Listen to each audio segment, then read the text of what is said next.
नमस्कार। देशकाल में आपका स्वागत है। मैं हूं मुकेश कुमार। दोस्तों, केंद्र सरकार, असम सरकार और United liberation front of Assam यानी अल्फा के बीच में समझौता हो गया है, शांति समझौता हो गया है। और अब केंद्र सरकार की तरफ से, भारतीय जनता पार्टी की तरफ से ये दावा किया जा रहा है कि असम में शांति आ जाएगी, शांति कायम हो जाएगी और विकास के रास्ते खुल जाएंगे। ये जो समझौता हुआ है, त्रिपक्षीय समझौता, उसमें बहुत सारी चीज़ें हैं डिस्कस करने के लिए। मसलन जो घुसपैठियों की समस्या है उसके बारे में आश्वासन दिया गया है।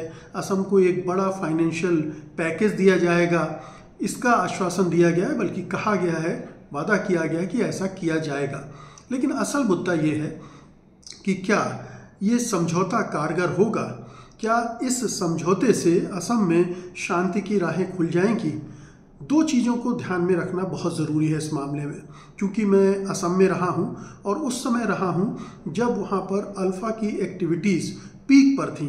यानी आए दिन वहां हिंसा की खबरें आती थी, अल्फा के द्वारा अपहरण, लोगों को सज़ा देना, ख़त्म कर देना, इस तरह की वारदातें बहुत हो रही थी उस समय। और मैं वहाँ एक अखबार का संपादक था और उस दौरान मैंने अल्फा की गतिविधियों को बहुत करीब से देखा है। तो कुछ सवाल मेरे मन में उठ रहे हैं जो आपके मन में भी उठना चाहिए, क्योंकि एक तो केंद्र सरकार जो भी समझौते करती है और ख़ास तौर पर जब वो चुनाव के आसपास होते हैं, तो ये गौर करने की बात है कि उनमें कितनी ईमानदारी है, वो कितने टिकाऊ होंगे, या ये केवल मतदाताओं को प्रभावित करने के लिए कि देखिए हमने असम में भी शांति ला दी। एक समय नागालैंड का समझौता हुआ नहीं था और सरकार ने, प्रधानमंत्री के निवास से ये घोषणा कर दी गई थी कि ये समझौता हो गया, वो समझौता आज तक हुआ नहीं। तो ये पूरा समझौता है, इसको शक की निगाह से देखना चाहिए। तो एक तो ये है कि सरकार का अपना एजेंडा है। दूसरा ये है कि जिन लोगों के साथ समझौता किया गया है, यानी जिन्हें प्रो टाक्स अल्फा फैक्शन कहा जा रहा है, अल्फा का वो गुट जो कि समझौता वार्ताएं करना चाहता था या करना चाह रहा था या कर रहा था, उसके साथ हुआ है। यानी पूरा अल्फा इस पूरे समझौते में शामिल नहीं है। अल्फा का एक गुट जो कि आतंकवादी गतिविधियों से, अलगाववादी गतिविधियों से अलग होकर बातचीत के लिए आगे आया था, उसके साथ समझौता हुआ है। और ये अल्फा का ये गुट तो वैसे ही हिंसा से अलग हो गया था, वो पहले ही आतंकवादी गतिविधियों में शामिल नहीं था। तो अब इस गुट के समझौता कर लेने से असम में स्थिति में क्या फ़र्क आएगा? क्या इस समझौते से बाकी जो दूसरा फैक्शन है, जो कि अभी भी अंडरग्राउंड है, जो अभी भी अपने अभियान चलाता रहता है, हालांकि वो बहुत इफ़ेक्टिव नहीं रह गया है और पिछले, कहना चाहिए कि 1.5-2 दशकों से, केवल मोदी जी के कार्यकाल नहीं, उसके पहले मनमोहन सिंह के कार्यकाल में ही उसकी स्थिति बहुत कमज़ोर हो गई थी। जब तरुण गोगोई वहाँ मुख्यमंत्री थे तो अल्फा इफ़ेक्टिव नहीं रह गया था और अल्फा की कमर तोड़ डाली गई थी। लेकिन अब जब अल्फा का उतना प्रभाव नहीं रह गया है, तो अल्फा के साथ ये समझौता आखिर क्या स्थिति में क्या बदलाव लाएगा? क्या जो अभी भी भूमिगत हैं, क्या वो ऊपर आकर इस समझौते के साथ शांति की राह प्रशस्त करेंगे, या वो अपनी राह पर चलते रहेंगे, उनकी हिंसक गतिविधियां पहले की तरह चलती रहेंगी? तो संभावना यही है कि इस समझौते का ज़मीन पर कोई फ़र्क नहीं पड़ने वाला है। ये जो आतंकवादी समूह जो बातचीत के लिए आगे आया है, इसकी विश्वसनीयता उस वर्ग में पहले ही खत्म हो चुकी थी जो कि ये हिंसा की राह को पसंद करता है, या हिंसक अभियान के ज़रिए वो असम में परिवर्तन लाना चाहता है, या असम को अलग देश बनाने की मांग करता रहा है, या असम को भारत के प्रभाव से मुक्त कराने की बात करता रहा है।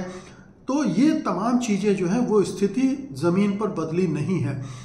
अल्फा का आकर्षण पहले के मुकाबले बहुत कम हो चुका है, बहुत कम लोग अल्फा में शामिल हो रहे हैं, लेकिन अल्फा ख़त्म नहीं हुआ है। ये जो गुट था अरविंद राजखोवा और अनूप चेतिया का, उसने समझौता किया है। और जो परेश बरुआ वाला गुट है, अभी भी वो अंडरग्राउंड है और लगातार अपने अभियान चला रहा है। ठीक है, कि उसकी गतिविधियां बहुत कम हो चुकी हैं, क्योंकि वो बहुत कमज़ोर पड़ चुका है। उसके पास न उतने कार्यकर्ता हैं, न उतने हथियार हैं। जाहिर है कि उसके ऑपरेशन बहुत कम पड़ गए हैं और असम में लगातार सुरक्षा बलों के अभियान चले हैं, पिछले 3-3.5 दशकों से चल रहे हैं और उसका असर हुआ है। और जो दूसरे संगठनों के ज़रिए मिलकर वो काम करता था, वो संगठन भी कमज़ोर हुए हैं, इसलिए भी वो कमज़ोर होता चला गया है।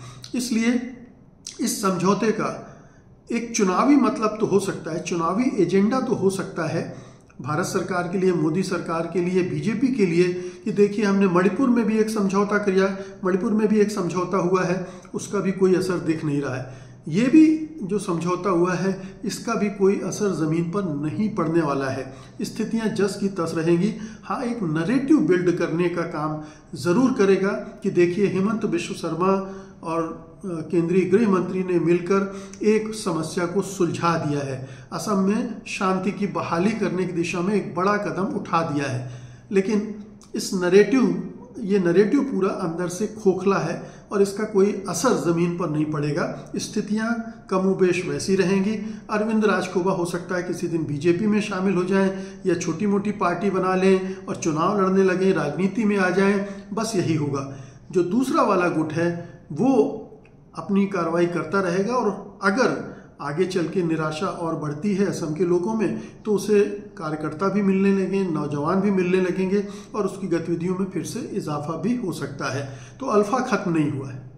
अल्फा का केवल एक गुट जो पहले ही सरेंडर कर चुका था, समर्पण कर चुका था, उसने एक समझौता केंद्र सरकार से कर लिया है। एक फेस सेविंग है कि हमने देखी केंद्र सरकार से ये हासिल कर लिया है, लेकिन दरअसल सचमुच में ये असम के लोगों को भी कन्विंस नहीं करेगा, ना ही असम के लोगों को, ना जो दूसरा गुट है उसको कन्विंस करेगा कि इस गुट ने वाकई में कोई मोटी बड़ी रियायत केंद्र से हासिल की है जिसका हमें स्वागत करना चाहिए और हमें भी अब शांति के अभियान में शामिल हो जाना चाहिए।